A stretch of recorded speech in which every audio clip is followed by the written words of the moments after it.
Assalamualaikum warahmatullahi wabarakatuh. Nama saya Isma Nadia Mumtaz, NIM 2010400853 akan mempresentasikan artikel yang telah kelompok 3 susun, yaitu mengenai implementasi standar penilaian akidah akhlak pada madrasah ibtidaiyah. Adanya implementasi standar penelitian pembelajaran akidah akhlak pada madrasah ibtidaiyah atau sekolah dasar bertujuan untuk memberikan feedback kepada setiap pihak yang berkaitan dengan pembelajaran baik secara langsung maupun tidak langsung. Adanya penilaian ini digunakan guru untuk meningkatkan atau memberi perbaikan kepada peserta didik agar aspek pengetahuan, sikap, dan keterampilannya lebih baik. Dalam memberikan feedback atau umpat balik, guru tidak seharusnya membandingkan kualitas peserta didik yang satu dengan yang lainnya. Sebaiknya guru memberikan perbaikan atau saran kepada peserta didik agar peserta didik dapat memperbaiki dan meningkatkan kualitas belajarnya. Terdapat 6 pembahasan yang dibahas dalam artikel, yaitu yang pertama, hakikat akidah akhlak MI atau SD, yang kedua, konsep dan ruang lingkup standar penilaian untuk MISD, yang ketiga, ada prinsip-prinsip dan teknik-teknik penilaian yang sesuai standar penilaian untuk madrasah ibtidaiyah, kemudian yang keempat, prosedur penilaian yang sesuai standar penilaian untuk MI, yang kelima, laporan penilaian yang sesuai standar penilaian untuk MI, dan yang keenam, proses tindak lanjut proses belajar yang sesuai standar penilaian untuk madrasah ibtidaiyah. Langsung saja ke pembahasan pertama, yaitu hakikat akidah akhlak MI atau SD. Hakikat mata pelajaran akidah akhlak adalah salah satunya sebagai upaya realisasi tujuan pendidikan nasional. Dalam Undang-Undang Nomor 20 Tahun 2003, tujuan pendidikan nasional adalah untuk mengembangkan potensi peserta didik agar menjadi manusia yang beriman dan bertakwa kepada Tuhan Yang Maha Esa, berakhlak mulia, sehat, berilmu, cakap, kreatif, mandiri, dan menjadi warga negara yang demokratis serta bertanggung jawab, serta berfungsi mengembangkan kemampuan dan membentuk watak serta peradaban bangsa yang bermartabat dalam rangka mencerdaskan kehidupan bangsa dan negara. Yang kedua, konsep dan ruang lingkup standar penilaian untuk MI atau SD. Standar penilaian berdasarkan Peraturan Menteri Pendidikan dan Kebudayaan Republik Indonesia Nomor 23 Tahun 2016 tentang Standar Penilaian Pendidikan. Standar penilaian pendidikan adalah kriteria mengenai lingkup, tujuan, manfaat, prinsip, mekanisme, prosedur, dan instrumen penilaian hasil belajar peserta didik yang digunakan sebagai dasar dalam penilaian hasil belajar peserta didik pada pendidikan dasar dan pendidikan menengah. Ruang lingkup penilaian yaitu yang pertama ada aspek sikap, yaitu memperoleh informasi deskriptif mengenai perilaku peserta didik. Yang kedua ada aspek pengetahuan, yaitu mengukur penguatan pengetahuan peserta didik. Dan yang ketiga ada aspek keterampilan, yaitu untuk mengukur pengetahuan peserta didik menerapkan pengetahuan dalam melakukan tugas tertentu. Dari ketiga aspek tersebut terdapat 3 jenis penilaian, yaitu penilaian hasil belajar oleh pendidik, kemudian penilaian hasil belajar oleh satuan pendidikan, dan yang ketiga penilaian hasil belajar oleh pemerintah. Yang ketiga ada prinsip-prinsip dan teknik-teknik penilaian yang sesuai standar penilaian untuk MI. Prinsip-prinsip hasil belajar meliputi sahih, objektif, adil, terpadu, terbuka, menyeluruh, dan berkesinambungan, sistematis, beracuan kriteria, akuntabel, ekonomis, dan tentunya edukatif.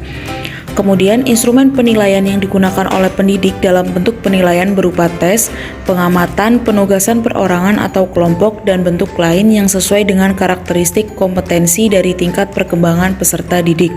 Teknik penilaian sikap berdiri dari observasi atau jurnal, penilaian diri sendiri, dan penilaian antar teman.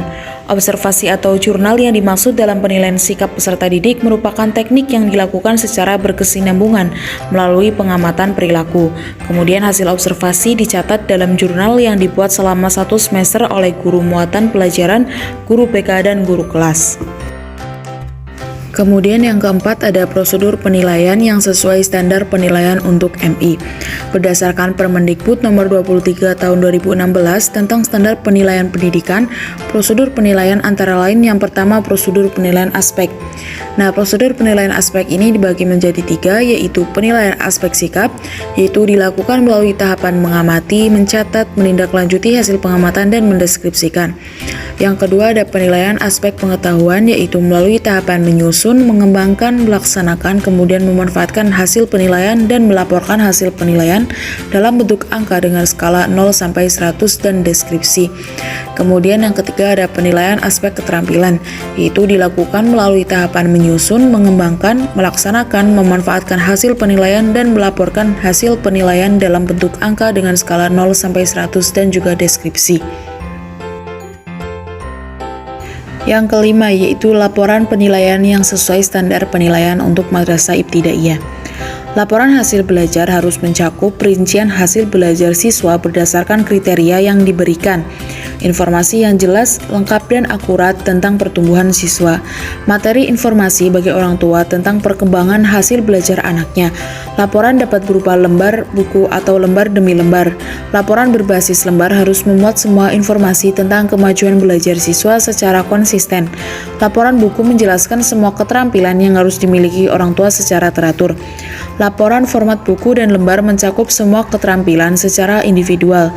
Buku rapor berisi informasi tentang kompetensi inti 3 dan 4, yaitu K13 dan K14, dan lembar lain berisi kompetensi inti 1 dan 2, yaitu K11 dan K12. Nah, pembahasan yang terakhir yaitu proses tindak lanjut proses belajar yang sesuai standar penilaian untuk MI. Dibagi menjadi dua, yaitu remedial dan pengayaan.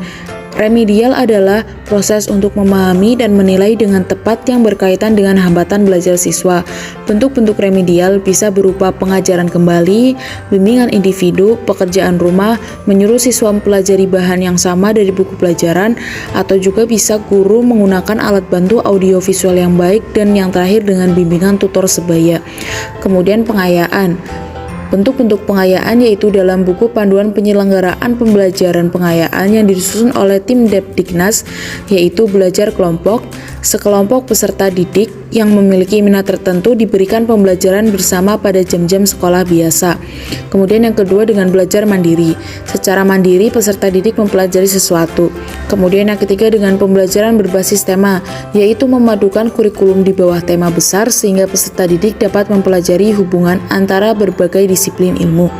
Kemudian yang terakhir yaitu dengan pendapatan kurikulum penerbitan pembelajaran hanya untuk materi yang belum diketahui peserta didik. Nah, mungkin itu saja yang dapat saya sampaikan, kurang lebihnya mohon dimaafkan. Wassalamualaikum warahmatullahi wabarakatuh.